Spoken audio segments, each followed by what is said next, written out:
وحبيبنا ومولانا محمدا عبده ورسوله أرسله الله تعالى إلى كافة الناس بشيرا ونذيرا وداعيا إلى الله بإذنه وسراجا منيرا أما بعد فقد قال الله تبارك وتعالى أعوذ بالله من الشيطان الرجيم بسم الله الرحمن الرحيم فبما رحمة من الله لنت لهم ولو كنت فظا غليظ القلب لانفضوا من حولك فاعف عنهم واستغفر لهم وشاورهم في الأمر فإذا عزمت فتوكل على الله إن الله يحب المتوكلين وقال رسول الله صلى الله عليه وسلم بعثت لأتمم مكارم الأخلاق أو كما قال النبي صلى الله عليه وسلم صدق الله مولانا العظيم وصدق رسوله النبي الكريم ونحن على ذلك من الشاهدين والشاكرين والحمد لله رب العالمين اللهم صل على محمد وعلى آل محمد كما صليت على إبراهيم وعلى آل إبراهيم إنك حميد مجيد اللهم بارك على محمد وعلى آل محمد كما باركت على إبراهيم وعلى آل إبراهيم إنك حميد مجيد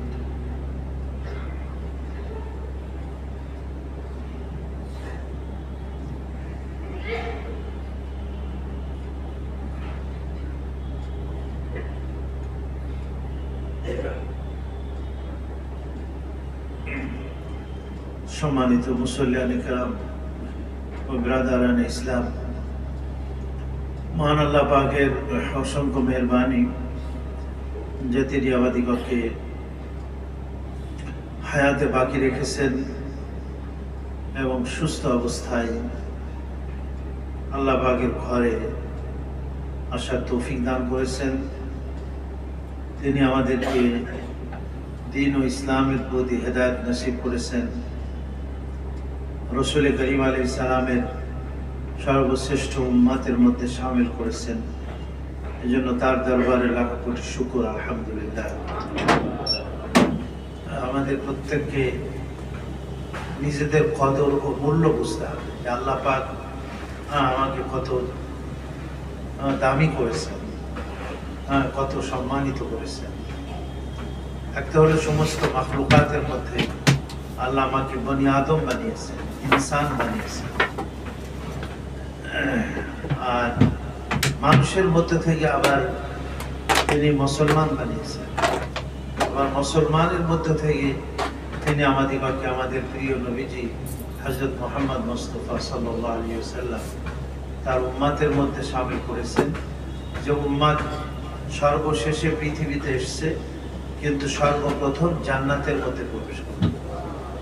এই উম্মত জান্নাতে প্রবেশ না করবে ততক্ষণ পর্যন্ত অন্য কোনো উম্মত জান্নাতে প্রবেশ অধিকার লাভ করতে পারবে না। এই জন্য আমাদের মূল্যায়ন এটা আমাদের বোঝা উচিত যে আল্লাহ পাক কত আমাদের সম্মানই করেছেন। ওয়ালাকাদ কাররামনা বনি আদম, আল্লাহ বলেন যে বনি আদমকে আমি অনেক সম্মানিত করেছি। আল্লাহ ইচ্ছা করলে তো আমাদের জীব জানোয়ারও বানাইতে পারতেন, কিন্তু আল্লাহ পাক আমাদেরকে সৃষ্টির সেরা মাখলুক মানুষ হিসাবে আল্লাহ সৃষ্টি করেছেন। আর মানুষের জন্যই এই অন্যান্য যত মাখলুক আছে কায়নাত, এ সব কিছুই মানুষের কল্যাণের জন্য আল্লাহ সৃষ্টি করেছে। ওয়াল্লাযী খালাকা লাকুম মা ফিল আরদি জামিআন, যে তোমাদের উপকারার্থে এই এই বিশ্বজাহানে যা কিছু সৃষ্টি করা হয়েছে সবই তোমাদের কল্যাণে বা তোমাদের ফায়দা ও উপকারের জন্যই আমি সৃষ্টি করেছি। আর আমাদেরকে আল্লাহ সৃষ্টি করেছেন কেন? আল্লাহর মারিফাত অর্জন করা, আল্লাহর পরিচয় লাভ করা এবং আল্লাহ পাকের আজমত, তার মহত্ব ও বড়ত্ব হৃদয়ের ভিতরে বসানো এবং আল্লাহর হুকুম আহকামগুলি পালন করা, আল্লাহর বন্দেগী করা, তার গোলামি করা, এটাই হলো আমাদের জীবনের লক্ষ্য এবং উদ্দেশ্য। এই জন্য আল্লাহ বলে দিয়েছেন যে আমি জিন ইনসানকে শুধুমাত্র আমার বন্দেগীর জন্যই সৃষ্টি করেছি। বন্দেগী মানে কিন্তু শুধু নামাজ না, যে আমরা মসজিদে আসলাম আর বন্দেগী হয়ে গেল, আর বাইরে গিয়ে আমি যেভাবে ইচ্ছা সেইভাবে চললাম। জীবনের প্রতিটি ক্ষেত্রেই আল্লাহ রাব্বুল আলামিনের হুকুমকে সামনে রেখে আর জানাবে রসুল করিম আলাইহিস সালামের তরিকা ও আদর্শ বা তার সুন্নাতকে সামনে রেখে চলা, এটাকেই বন্দেগী বলে। এই জন্য আমরা অনেকে মনে করি যে আমি তো তাহাজ্জুদ পড়ি, আমি তো 5 ওয়াক্ত নামাজ পড়ি, রোজা রাখি, হজ করি, যাকাত দিই, আমার তো বন্দেগী হয়ে গেছে। কিন্তু আমি খেয়াল করি না যে আমি আমার প্রতিবেশীর সাথে কেমন আচরণ করতেছি, আমি আমার আত্মীয় স্বজনের সাথে কেমন আচরণ করতেছি, আমার চাল চলন আচার ব্যবহার প্রত্যেকটা মখলুকের সাথে কেমন আছে, কেউ আমার দ্বারা কষ্ট পাচ্ছে কিনা। এই জন্য ইসলাম আসছে শান্তির জন্য। এই জন্য রসুল করিম আলাইহিস সালামের সিরাত, যেটা নবীজি আলাইহিস সালামের আদর্শ এবং তার তরিকায় হায়াত, জীবন পদ্ধতি, এটাই আমাদের জন্য অনুকরণীয় এবং অনুসরণীয়। এটাকে সুন্নাতও বলা হয়, সিরাতকে আবার সুন্নাতও বলা হয়। এই জন্য নবীজি বলছেন যে হযরত আনাস রাদিয়াল্লাহু আনহু থেকে হাদিসটি বর্ণিত, তিনি বলেন যে ইয়া বুনাইয়া, হে আমার ছেলে, প্রিয় ছেলে মানে ছোট বাচ্চাকে তো এরকমেরই বলে। হযরত আনাস রাদিয়াল্লাহু আনহু নবীজি আলাইহিস সালামের খিদমতে 10 বছর বয়সে এসেছেন। ওনার আম্মা এসে নবীজির কাছে দিয়ে গেছেন, আর 10 বছর নবীজির খিদমতে ছিলেন। নবীজি যখন দুনিয়া থেকে বিদায় গ্রহণ করলেন, হযরত আনাস রাদিয়াল্লাহু আনহুর বয়স ছিল কয় বছর? 20 বছর। এই 10 বছরের সংস্পর্শে অসংখ্য হাদিস বর্ণনা করছেন হযরত আনাস রাদিয়াল্লাহু আনহু। উনি বলেন যে খাদামতু রাসূলুল্লাহি সাল্লাল্লাহু আলাইহি ওয়াসাল্লাম, আমি নবীজি আলাইহিস সালামের খিদমত করেছি 10 সিনিনা, 10 বছর। তো নবীজির আখলাক এবং নবীজির চরিত্র এত সুন্দর ছিল, চারিত্রিক মাধুর্যতা এত সুন্দর ছিল। উনি বলেন যে নবীজি কোনোদিন আমাকে এমন কোনো কাজ যেটা হয়তো করতে বলেছেন, সেটা তুমি কেন করো নাই, এই কথাও জিজ্ঞাসা করেন নাই, এবং যেটা হয়তো মানা করেছেন যে তুমি এটা করলে কেন, এরকম কখনো নবীজি আলাইহিস সালাম জিজ্ঞাসা করেন না। নবীজি কখনো কাউকে নিজের হাত দিয়ে প্রহার করেন নাই, যুদ্ধের ময়দান ছাড়া। কোনো মহিলাকে নবীজি আলাইহিস সালাম কখনো নিজের হাত দিয়ে আঘাত করেন নাই। তার চারিত্রিক মাধুর্যতা এত সুন্দর ছিল। এই জন্য নবীজি আলাইহিস সালাম বলছেন, বুইসতু, আমাকে পাঠানো হয়েছে লিউতাম্মিমা মাকারিমাল আখলাক, চারিত্রিক গুণাবলীর পূর্ণাঙ্গতা প্রদানের জন্য।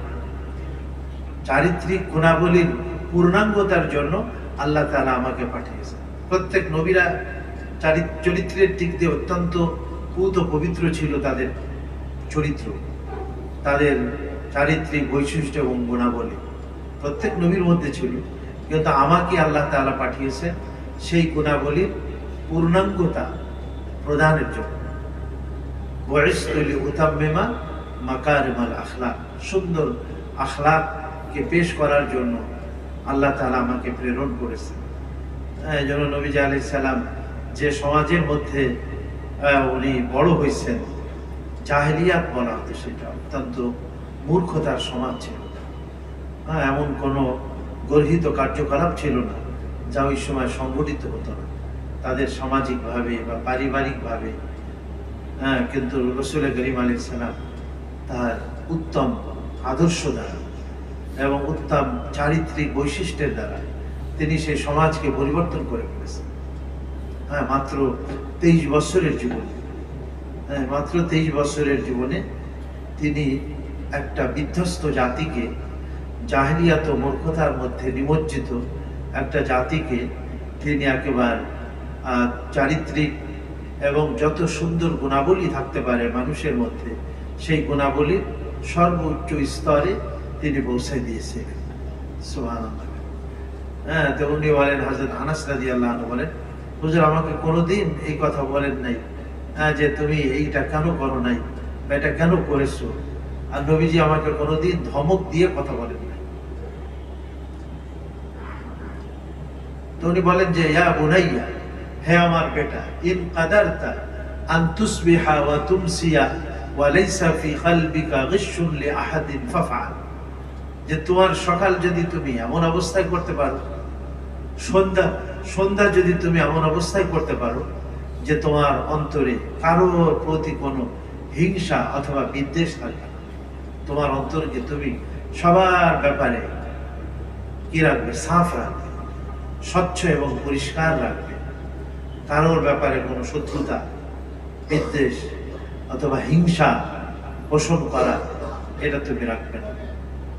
ইন কাদারতা আন তুসবিহা ওয়া তুমসিয়া, তুমি সকাল করবে বা সন্ধ্যা করবে এমন অবস্থায়, লাইসা ফি কলবিকা গিশশুন লি আহাদিন, তোমার অন্তরের মধ্যে কারোর প্রতি কোনো গিশ মানে হলো বিদ্বেষ, হিংসা অথবা বিদ্বেষ থাকবে না, ফাফআল, তাহলে তুমি অবশ্যই এরকম করবে। তারপরে বলেন ওয়া যালিকা মিন সুন্নতি, হে আমার বেটা শুনে রাখো, এটাই হলো আমি নবীর সুন্নাত, আমি নবীর আদর্শ। নবীজিও এরকম, হাজারো কষ্ট দিয়েছে কেউ, নবীজি ভুলে যেতেন। মক্কা বিজয়ের পরে নবীজি ইচ্ছা করলে তো কঠিন প্রতিশোধ দিতে পারতেন। যারা কত কষ্ট দিয়েছে তায়েফের ময়দানে, যারা মক্কার অলিতে গলিতে নবীজিকে টানাটানি করেছে, যারা তার পথের মধ্যে কাঁটা বিছিয়েছে, যারা তাকে হত্যা করার জন্য তার বাড়িকে ঘেরাও করে নিয়েছে, রাতের আধারে তাকে হত্যা করবে, সেই সমস্ত মানুষ তারা আজকে নবীজির হাতে বন্দী হয়ে গেছে। নবীজি ইচ্ছা করলে তো তাদেরকে কি করতে পারতেন, তাদেরকে প্রতিশোধ দিতে পারতেন, কিন্তু নবীজি কোনোদিন প্রতিশোধ পরায়ণ ছিলেন না, প্রতিশোধ পরায়ণ ছিলেন না। নবীজির মধ্যে ক্ষমা করার গুণ ছিল, মানুষকে ক্ষমা করার গুণ ছিল। একজন মুসলমানের মধ্যেও, নবীজির যে উম্মতি তার মধ্যেও এই সিফাতটা থাকবে, এই গুণটা থাকবে। সবর এবং ধৈর্যের পাহাড় ছিলেন তিনি, এবং তিনি কারোর নিজের ব্যাপারে কোনো প্রতিশোধ নেন নাই কখনো। ইসলামের ব্যাপারে সেখানে তো কোনো ছাড় দেন নাই। নবীজি আলাইহিস সালাম একবার একজন চোরের হাত কাটছে, হাত কাটার নির্দেশ দিয়ে দিয়েছে, শরীয়তের হুকুমও ওইটা, আস-সারিকু ওয়াস-সারিকাতু ফাকতাউ আইদিয়াহুমা জাযাআম বিমা কাসাবা নাকালাম মিনাল্লাহ, আল্লাহর পক্ষ থেকে এটা শাস্তি তার জন্য, এবং সে যে পাপ কাজ করেছে তার প্রায়শ্চিত্ত এইটাই যে তার হাত কেটে দাও, পুরুষ আর নারী যেই হোক, আস-সারিকু ওয়াস-সারিকাতু ফাকতাউ আইদিয়াহুমা। তো নবীজি তার হাত কাটার নির্দেশ দিয়ে দিলেন, কিন্তু নবীজি আবার পাশে গিয়ে পরক্ষণে কান ক্রন্দন করতেছেন, চোখের পানি পড়তেছেন। তো সাহাবারা জিজ্ঞাসা করলেন যে ইয়া রাসূলুল্লাহ, আপনি না নির্দেশ দিলেন যে এই লোকটার হাত কেটে দিতে, কিন্তু আপনি আবার কাঁদতেছেন? তো নবীজি বললেন যে আমার সামনে আমার একজন উম্মতির হাত কাটা যাচ্ছে, তো এটা আমার অন্তরে ব্যথা লাগবে না? তাহলে সাধারণ একজন হয়তো সে চুরি করেছে, কিন্তু তার হাত কাটা পড়তেছে, কিন্তু নবীজি আবার ক্রন্দনও করতেছে। তো নবীজি নির্দেশ দিলেন, মানে আমি তো আল্লাহর বিধানকে কখনো আমি কি করতে পারি না, বন্ধ করতে পারি না, বাধা দিতে পারি না। সেই ক্ষমতা তো আল্লাহ তাআলা আমাকে দেন না যে আমি তাকে মওকুফ করে দেবো বা তার শাস্তিকে আমি মওকুফ করে দেবো। তো নবীজি আলাইহিস সালামের উম্মতের প্রতি এত দরদি, এত ব্যথিত থাকতো রাসূল করিম আলাইহিস সালামের অন্তরটা। নবীজি সিজদায় পড়তেন, গভীর রাতে ক্রন্দন করতেন। কিসের জন্য? উম্মতের জন্য, যে কিয়ামত পর্যন্ত যে উম্মত নবীজি তারা যে জাহান্নামের মধ্যে যাবে, নবীজি এটা বরদাস্ত করতে পারতেন না, সহ্য করতে পারতেন না। এত দরদ ভরা হৃদয় ছিল রাসূল করিম আলাইহিস সালামের। তো কি বলছেন? যালিকা মিন সুন্নতি, আর এটাই হলো আমার সুন্নাত।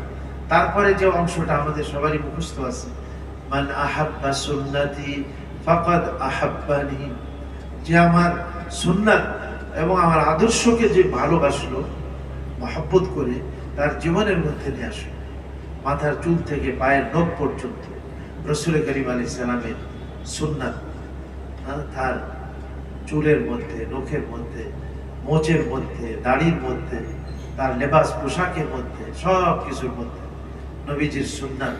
বলে যে আমার সুন্নাতকে মহব্বত করলো, ফাকাত আহাব্বানি, সে আমাকে মহব্বত করলো।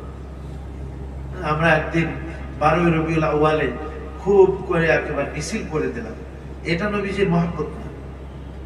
মিছিল করার কোনো দরকার নেই, জন্মদিন পালন করার কোনো দরকার নেই, মৃত্যুদিন পালন করার দরকার নেই। নবীজির মহব্বতের নিদর্শন হলো আমার জীবনে রাসূল করিম আলাইহিস সালামের সুন্নাতকে বাস্তবায়ন করা। মান আহাব্বা সুন্নতি ফাকাদ আহাব্বানি, যে আমার সুন্নাতকে ভালোবাসলো সে আমি নবীকে ভালোবাসলো। ওমান আহাব্বানি কানা মাই ফিল জান্নাহ, যে আমাকে ভালোবাসলো আমার সঙ্গে জান্নাতের মধ্যে থাকবে। সুবহানাল্লাহ। আল মারউ মা'a মান আহাব্বা, একটা হাদিসে নবীজি বলছেন মানুষ তার সাথেই থাকবে যাকে সে ভালোবাসে, মহব্বত করে। কেউ যদি ইহুদি খ্রিস্টানদের কালচার মহব্বত করে, তাদের সভ্যতা সংস্কৃতি, হিন্দুদের সভ্যতা সংস্কৃতি কেউ যদি পছন্দ করে, সে তার সঙ্গে হাসর থাকবে।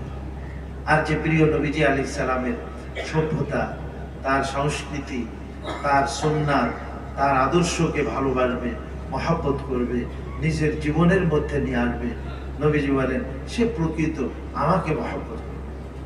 এবং অন্য আয়াতও আমাদের অনেকের মুখস্থ আছে, আল্লাহ তাআলা নির্দেশ দিয়ে বলতেছেন, কুল, হে নবীজি আপনি বলে দিন এই কথা আপনার উম্মতকে, ইন কুনতুম তুহিব্বুনাল্লাহ, যদি তোমরা আল্লাহর ভালোবাসা পেতে চাও, ফাত্তাবিউনি, তোমরা আমি নবী মুহাম্মদুর রাসূলুল্লাহ সাল্লাল্লাহু আলাইহি ওয়াসাল্লামের ইত্তেবা করো, অনুসরণ করো, তার মতো জিন্দেগি যাপন করো।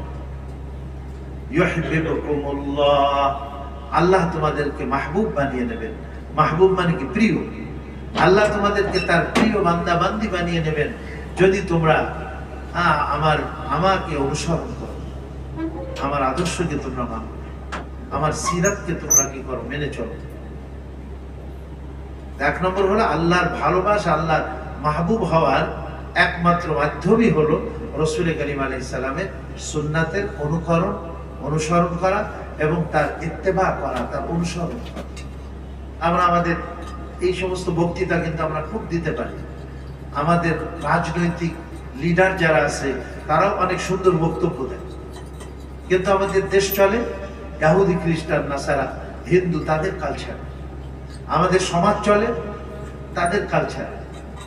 আমরা কোরআনের সংস্কৃতি, কোরআনের কালচার, কোরআনের আদর্শ অনুযায়ী আমরা আমাদের সমাজ চালাবো, আমাদের আদালত চালাবো, আমাদের কোর্ট কাচারি চালাবো, আমাদের ব্যবসা নীতি ইসলাম ও কোরআনের বা নবীজির সুন্নাহ অনুযায়ী ব্যবসা নীতি গ্রহণ করব, তা নেই, সেটা নেই। আমরা পছন্দ করি অন্যটা। وزعمتم هو نصارى تو تمدن में हुनूद, وزعمتم هو نصارى تو تمدن में हुनूद, ये मुसलमान है जिनको देख के शर्माए यहूद। আমাদের লেবাস পোশাক আমাদের ড্রেস, আমাদের ওয়াজা, ওয়াজা মানে আমাদের বেশভূষা নাসারাদের মতো, আর আমাদের তামাদ্দুন, তাহজিব ও তামাদ্দুন মানে সভ্যতা সংস্কৃতি, এটা হলো হিন্দুদের মতো। আমাদের বিবাহ শাদী হিন্দুয়ানি তরিকা হচ্ছে, সারা দুনিয়ার মেয়েকে সাজিয়ে সারা দুনিয়ার মানুষ দেখতেছে, একবার বসাইতেছে সেই আপনার কি বলে কমিউনিটি সেন্টারের যেখানে মেয়ে রাখে সেইখানে বসাই দিয়েছে, আর হাজার হাজার মানুষ পুরুষরা এসে এই মেয়েটাকে দেখতেছে। একটা লজ্জাশীলা মেয়ে, 14 জন মাহরাম পুরুষ ছাড়া অন্য পুরুষে তাকে দেখতে পারে, এটা হারাম। আমি নিজে তাহাজ্জুদ পড়ি, কিন্তু আমার জীবনে আমি আমার ছেলে মেয়ের বিবাহের মধ্যে আমি নবীর সুন্নাতকে আনতে পারি না। তাহলে আমার ইবাদত বন্দেগী কিভাবে কবুল হবে বলে?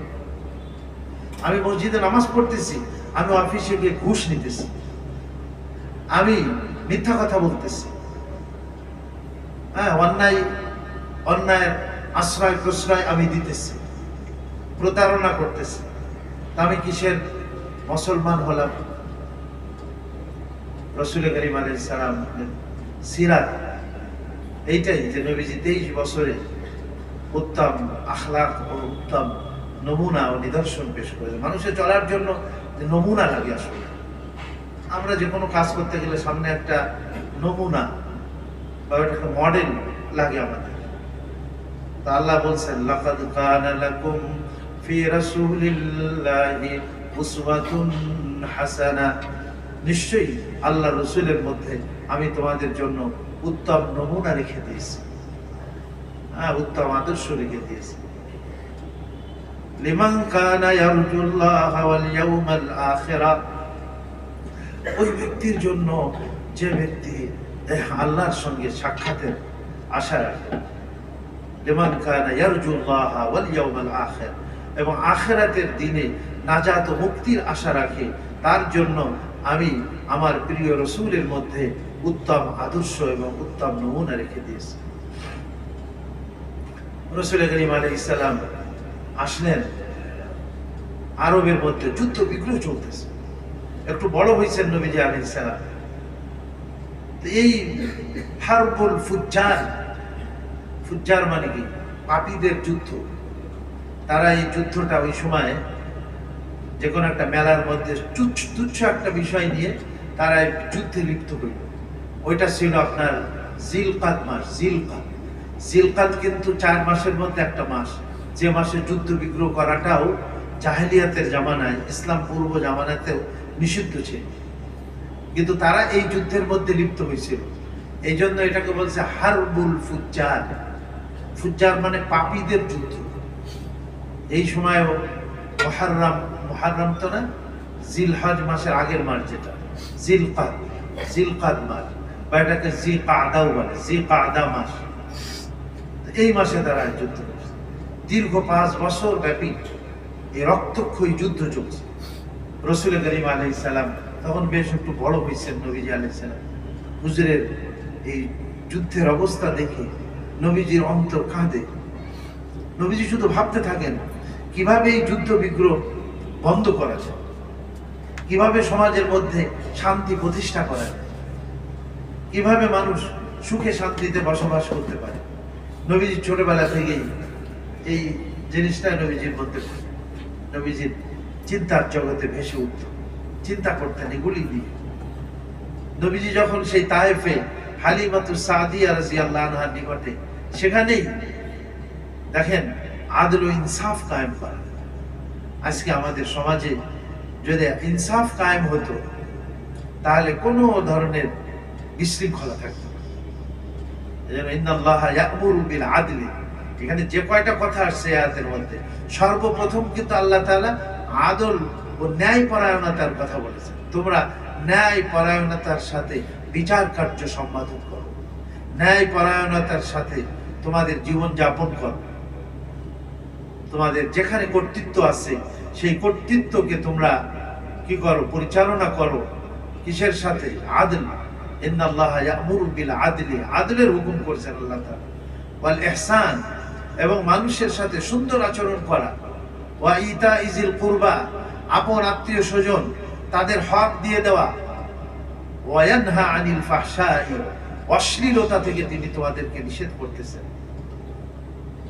ওয়া ইয়ানহা আনিল ফাহশাই ওয়াল মুনকার, এবং যত রকমের আপনার মুনকার মানে কি খারাপ কাজ আছে, পাপ কাজ আছে, তার থেকে তিনি মানা করতেছেন। ওয়া ইয়ানহা আনিল ফাহশাই ওয়াল মুনকার ওয়াল বাগি, বাগি মানে জুলুম এবং অত্যাচার করা কারণ। তাহলে এই তিনটা নেগেটিভ। খবরদার তুমি কি করবে না, ফাহিশা কাজ, অশ্লীলতা, বেহায়াই কাজের সাথে তুমি কখনো জড়িত হবে না। ফাহশাই আল মুনকার, পাপের কাজ সাথে তুমি জড়িত হবে না। ওয়াল বাগি, কারোর উপরে তুমি জুলুম এবং অত্যাচার করবে না, নিজের নফসের উপরেও করবে না, অন্য কারোর উপরেও তুমি করবে না। আর তিনটা হলো পজিটিভ কথা এখানে। আদল মানে ইনসাফ। সব সময় আমরা যদি চিন্তা করি যে আমি এখানে ইনসাফের সাথে আমি এই কার্যটাকে সম্পাদন করব, ন্যায়ের সাথে, নবীজি আলাইহিস সালাম সব সময় ইনসাফের উপরে কায়েম থাকতেন। আত্মীয় দেখতেন না, অনাত্মীয় দেখতেন না, আরব অনারব দেখতেন না, স্বাধীন আর পরাধীন দেখতেন না, দাস আর স্বাধীন ব্যক্তি দেখতেন না, পুরুষ আর নারী দেখতেন না, আত্মীয় আর অনাত্মীয় দেখতেন না, ধনী আর গরিব দেখতেন না। রাসূল কারীম আলাইহিস সালাম সবার ব্যাপারে আদল ও ইনসাফ কায়েম করতেন। এমনকি আমরা জানি নবীজি আলাইহিস সালামের বনু মাখজুম এক গোত্র ছিল, কুরাইশদের শাখা গোত্র। সেখানে একজন মহিলা চুরির কেসে ধরা পড়ছিল। তো সবাই পরামর্শ করলো যে এই মহিলার যদি হাত কেটে দেওয়া হয় তাহলে কুরাইশ বংশের সম্মান ক্ষুণ্ণ হবে, কুরাইশ বংশের নাক কাটা যাবে, কি করা যায়? তখন বললো যে নবীজির কাছে সুপারিশ পাঠাইতে হবে, সুপারিশ করাইতে হবে যে এইটা যেন হালকা করে দেয় অথবা যেন মওকুফ করে দেয়, স্থগিত করে দেয়। তো নবীজির কাছে কাকে সুপারিশ হিসাবে পাঠানো যায়? হযরত উসামা ইবনে যায়েদ, নবীজির পালক পুত্র যায়েদ রাদিয়াল্লাহু আনহু, যায়েদ ইবনে হারেসা নবীজির পালক পুত্র ছিলেন, আর তারই ছেলে হযরত উসামা রাদিয়াল্লাহু আনহু। এবং ইনি কিন্তু অনেক নওজোয়ান ছিলেন, আর অনেক যুদ্ধে লাস্টে রাসূল কারীম আলাইহিস সালাম যখন দুনিয়াতে বিদায় নিলেন, একটা যুদ্ধের মধ্যে ইনাকেই আমির বানিয়েছিলেন, যেখানে হযরত আবু বকর রাদিয়াল্লাহু আনহু, হযরত উমর রাদিয়াল্লাহু আনহুর মতো ব্যক্তি ছিলেন। সেখানে হযরত উসামা ইবনে যায়েদ রাদিয়াল্লাহু আনহুকে সেই যুদ্ধের আমির বানিয়েছিলেন। এই জামাত এখনো রওনা হয়েছিল না, ইতিমধ্যে নবীজি দুনিয়া থেকে বিদায় নিয়ে গেলেন। হযরত আবু বকর রাদিয়াল্লাহু আনহু তখন খলিফা হয়েছেন নতুন। এই জামাতকে পাঠানো হবে কি হবে না? বিভিন্ন দিকে, চতুর্দিকে নবীজির ইন্তেকালের পরে বিশৃঙ্খলা সৃষ্টি হয়ে গেছে। মুনাফিকরা বিভিন্ন লাইনে বিশৃঙ্খলা করতেছে। বললেন যে এই জামাতকে মওকুফ করে দাও, স্থগিত করে দাও। হযরত আবু বকর বললেন যে না, যে জামাত আল্লাহর নবীজি নিজ হাতে যে জামাত তৈরি করে গেছেন, প্রস্তুত করে গেছেন, আমি আবু বকরের ক্ষমতা নাই সেই জামাতকে আমি স্থগিত করে দিই। ওই জামাত পাঠালেন এবং হযরত উসামা ইবনে যায়েদ রাদিয়াল্লাহু আনহুর নেতৃত্বে সেই রোমের সাথে সেখানে যুদ্ধ ছিল, সেখানে উনি বিজয় বেশে উনি কি আসলেন, ফিরে আসলেন। হযরত উসামা রাদিয়াল্লাহু আনহু নবীজির অত্যন্ত প্রিয় আস্থাভাজন ছিলেন। একে পাঠানো যায় নবীজির কাছে সুপারিশের জন্য। তো হযরত উসামা রাদিয়াল্লাহু আনহু গেলেন, মানে ইয়া রাসূলুল্লাহ, আমি প্রতিনিধি হিসাবে এসেছি কুরাইশদের। তাদের একজন মেয়ে ফাতেমা তার নাম ছিল, তো তার সে চুরির কেচে ধরা পড়ছে, এখন তার হাত কেটে দেওয়া হবে। এখন তাহলে তো কুরাইশ বংশেরই হাত নাক কাটা যাবে, সম্মান ক্ষুণ্ণ হবে। তো কোনো কিছু যদি কিছু করা যায়, এই জন্য তাদের পক্ষ থেকে আমি প্রতিনিধি হয়ে আসছি। এই কথা না বলছে, আর নবীজি আগে একেবারে ফুঁসে উঠেছে। নবীজি আলাইহিস সালাম, আতাশফাউনা ফি হাদ্দিন মিন হুদুদিল্লাহ, আল্লাহ যে হদ এবং শাস্তি নির্ধারণ করেছেন সেই ব্যাপারে তোমরা আমার কাছে সুপারিশ করতে আসছো? আমার এখানে কোনো ক্ষমতা নাই। তবে জেনে রাখো, ইমরাতে মাখজুমিয়া কেন? মাখজুমি গোত্রের যে মহিলা ধরা পড়ছে ফাতেমা চুরির কেসে, সে কেন?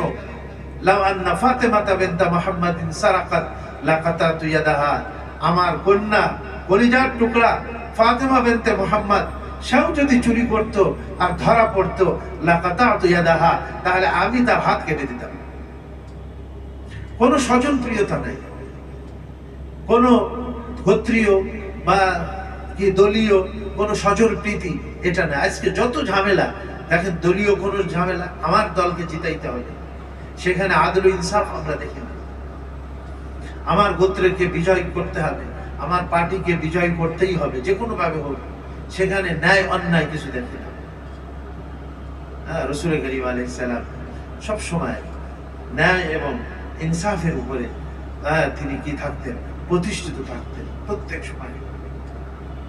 নবীজি আলাইহিস সালাম তায়েফে যখন গেলেন, হুজুরের এই প্রায় ধরেন আপনার 10 বছর, দশম নবুয়তের 10ম বৎসরে রাসূল করিম আলাইহিস সালাম তায়েফে গিয়েছিলেন। মক্কার মানে মানুষেরা নবীজি এবং ইসলামের যে দাওয়াতের, যে নবীজি দাওয়াত দিতেছিলেন, তাওহীদ, একত্ববাদের, রিসালাত ও আখিরাতের দাওয়াত দিতেছিলেন, তারা মানে কোন তরিকা বা পন্থা, জুলুম এবং নির্যাতনের যত রকমের পন্থা বা তরিকা হতে পারে, কোনোটা বাদ ছিল না যা রাসূল করিম আলাইহিস সালাম এবং মুষ্টিমেয় সাহাবী তাদের উপরে তারা সেই জুলুম আর নির্যাতন চালায় নাই। এবং নবীজির বাপ তো হুজুর মায়ের পেটে ছিলেন, সেই অবস্থায় উনি ব্যবসা বাণিজ্যে গিয়েছিলেন, স্বামী ফেরার পথে মদিনা শরীফেই সেখানে তিনি অসুস্থ হয়ে পড়েন এবং সেখানে ওনার আব্বাজান আব্দুল্লাহ ইবনে আব্দুল মুত্তালিব তার ইন্তেকাল হয়ে যায়। এবং তারপরে রাসূল করিম আলাইহিস সালামের জন্মের পরে ওনার দাদা আব্দুল মুত্তালিব যিনি ছিলেন, তিনি রাসূল করিম আলাইহিস সালামের মানে আপনার দায়িত্বভার গ্রহণ করেন এবং ওই সময় বাচ্চাদেরকে ওই গ্রামের স্বচ্ছ মুক্ত আবহাওয়ায় সেখানে লালিত পালিত হওয়ার জন্য পাঠিয়ে দেওয়া হতো। তো সেই হিসাবেই হযরত হালিমা নাম্নী একজন সৌভাগ্যবতী মহিলা, তিনি রাসূল করিম আলাইহিস সালামকে সেই বনু সাকিফ গোত্র, যেটা ছিল আপনার হাওয়াযিন গোত্রের শাখা ছিল, বনু সাকিফ গোত্রে হালিমাতু সাদিয়া, বনু সাঈদা, সেই হযরত হালিমা রাদিয়াল্লাহু আনহা নবীজিকে নিয়ে সেখানে 2 বছর দুধ পান করালেন সেখানে। তারপরে আরো 2 বছর রাখলেন এবং ওই সময় শিশু অবস্থায় রাসূল করিম আলাইহিস সালামের মধ্যে যে তার চারিত্রিক গুণাবলী, তার ন্যায় পরায়ণতা এবং তার যে ইনসাফ, যে তিনি কি করতেন, মায়ের সেই দুধ মায়ের একটা দুধ তিনি কি করতেন, পান করতেন, আর একটা তার দুধ ভাইয়ের জন্য রেখে দিতেন। তো শিশু অবস্থায় তার মধ্যে এই সত্য, ন্যায় এবং ইনসাফ এইটা কি উঠেছিল, ফুটে উঠেছিল। যেহেতু তিনি গোটা পৃথিবীর আদর্শ স্বরূপ তিনি এই পৃথিবীতে আসতেছেন, এই জন্য ন্যায় ও ইনসাফের মূর্ত প্রতীক হিসাবে তিনি প্রকাশ পাবেন এবং আল্লাহ তাআলা তাকে প্রেরণ করেছেন। এজন্য কোনদিন জুলুম, অত্যাচার, কোন রকমের রূঢ় ব্যবহার রাসূল করিম আলাইহিস সালাম কি করেন নাই, কোনদিন করেন নাই। এজন্য আল্লাহ তাবারক ওয়া তাআলা তার কথা বলতে গিয়ে এখানে বলছেন, ফাবিমা রাহমাতিম মিনাল্লাহি লিনতা লাহুম, আল্লাহর রহমত।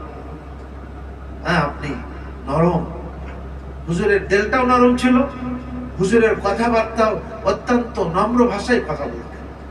লিনতা লাহুম, লিনাত বলা হয় নম্রতাকে, যে আপনি অনেক নম্র ভদ্র। আপনি ওয়ালাউ কুনতা ফাজ্জান গালিজাল কলবি লানফাজ্জু মিন হাওলিক, যদি আপনি কর্কশ ভাষী হতেন, যদি আপনার অন্তর কঠোর হতো, মানুষের সাথে কর্কশ ভাষা প্রকার ব্যবহার করতেন এবং আপনার কঠোর অন্তর যদি হতো, লানফাজ্জু মিন হাওলিক, তাহলে মানুষ আপনার থেকে দূরে ভেগে যেত, পালায়ন করত। একজন লিডার, একজন নেতা তার কি গুণাবলী এবং তার মধ্যে কি বৈশিষ্ট্য হওয়া উচিত যে অন্যরা তার সাথে সম্পৃক্ত হতে পারে। কর্কশ ভাষা নাই, কোন রকমের কি নাই, ঢেলো ওরকম কোন কঠোর না। সুতরাং ফাফু আনহুম, আপনি তাদেরকে ক্ষমা করে দেন, মাফ করে দেন। হুজুর তায়েফে গিয়ে যখন দাওয়াত দিলেন, ঘটনা আমাদের জানা আছে, কি রকমের পাথরের আঘাতে নবীজির শরীরকে রক্তাক্ত করে দিয়েছে। 3 মাইল পর্যন্ত এভাবে মারতে মারতে মারতে মারতে তারা এবং দুষ্ট ছেলেরা নবীজিকে মারতে মারতে আর হুজুরের শরীর থেকে রক্ত পড়ে জুতা পায়ের সাথে সেটে গেছে।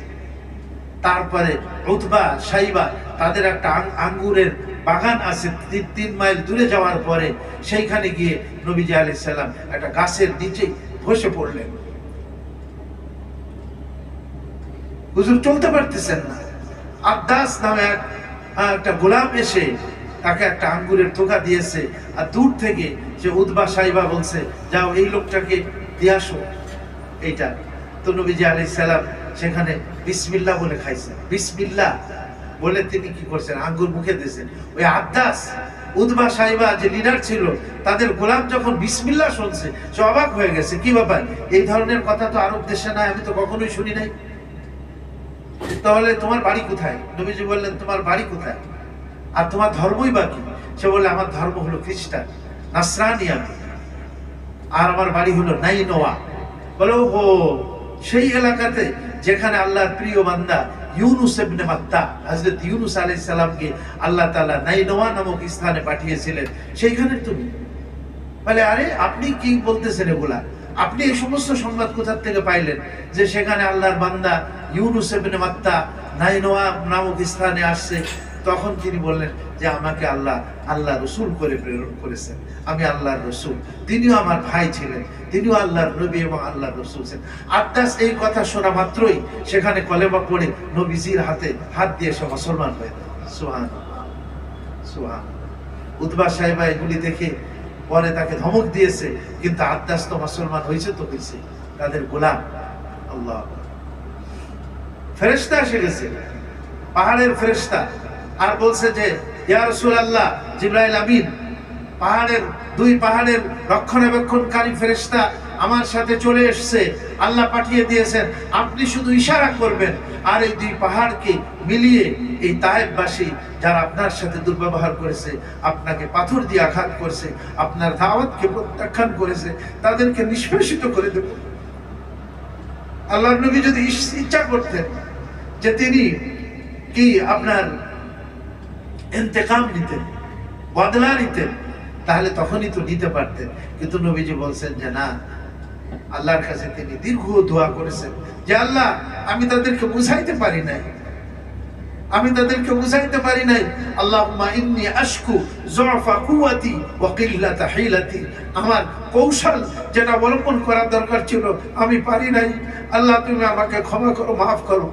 তুমি যদি আমার উপরে অসন্তুষ্ট না থাকো, তাহলে আমি এদের কোনো কিছুর পরোয়া করি না। ইহা হয়তো আমার কথা বোঝে নাই, আমার দাওয়াতকে তারা প্রত্যাখ্যান করেছে, কিন্তু আমি আশা রাখি এদের আওলাদ ও ফারজানদের মধ্যে, এদের জেনারেশনের মধ্যে এমন মানুষ তৈরি হবে যারা ইসলামকে গ্রহণ করবে, সত্য এবং হক ধর্মকে তারা কি করবে, গ্রহণ করবে। সুবহানাল্লাহ। নবীজি চান নাই, নবীজি কখনো প্রতিশোধ পরায়ণ ছিলেন না। নবীজি ফাফু আনহুম, আপনি তাদেরকে ক্ষমা করে দেন, ওয়াস্তাগফির লাহুম, এবং তাদের জন্য আপনি দোয়া করেন, ওয়াশাবিরহুম ফিল আমর, এবং আপনি পরামর্শ করেন তাদের সাথে। ফাইদা আযামতা, যখন আপনি পাক্কা দৃঢ় সিদ্ধান্ত নেবেন, ফাতাওয়াক্কাল আলাল্লাহ, তখন কিনা আপনি আল্লাহর উপরে ভরসা করেন। আল্লাহর উপরে ভরসা করা একজন মুসলমানের সবসময় কর্তব্য। যে কোনো কঠিন মুহূর্ত হোক না কেন, সে সবসময় আল্লাহর উপরে ভরসা করবে। রাসূল করিম আলাইহিস সালাম কখনো হতাশ হতেন না। সে গারে শহরের মধ্যেও, সেখানেও তিনি এই কথা বলছেন, হে আবু বকর, তুমি যে ঘাবড়ায় যাইতেছো যে তারা যদি নিচের দিকে দেখে আমাদেরকে ধরে ফেলবে, তুমি কি মনে করছো আল্লাহ আমাদের সাথে আছেন? ওই 2 জনের ব্যাপারে তোমার কি ধারণা যাদের সাথে 3য় জন আল্লাহ আছেন? সুবহানাল্লাহ। একজন মুসলমানের রাসূল করিম আলাইহিস সালামের সিরাত আর আদর্শ হলো এই, ইন্নাল্লাহা ইউহিব্বুল মুতাওয়াক্কিলিন, আল্লাহ তাআলা মুতাওয়াক্কিলিন যারা আল্লাহর উপরে ভরসা রাখে সব সময়, আল্লাহ তাদেরকে কি করেন? পছন্দ করেন। যাক, আজকে এই পর্যন্ত। আল্লাহ পাক আমাদেরকে রাসূল করিম আলাইহিস সালামের সিরাত, এটা তো বলেও শেষ করা যাবে না, গোটা কোরআন রাসূল করিম আলাইহিস সালামের সিরাত এবং আদর্শ। এজন্য মোবাইল কোরআন ছিলেন রাসূল করিম আলাইহিস সালাম, কোরআনের কি চলতা ফেরতা কোরআনে মাজিদ ছিলেন। আল্লাহ এই কোরআনে মাজিদ থেকে আমাদের শিক্ষা নেওয়া, নবীজির সিরাত থেকে শিক্ষা নিয়ে সেভাবে আমাদের সার্বিক জীবন, ব্যক্তিগত, পারিবারিক, সামাজিক, রাষ্ট্রীয় জীবন যেন এর মতো হয়ে যায়, বরকতময় হয়ে যায়। আল্লাহ তাআলা আমাদেরকে তৌফিক দান করেন। যাদের সুন্নাত বাকি আছে 4 রাকাত ক্বাবলাল জুমা আদায় করুন।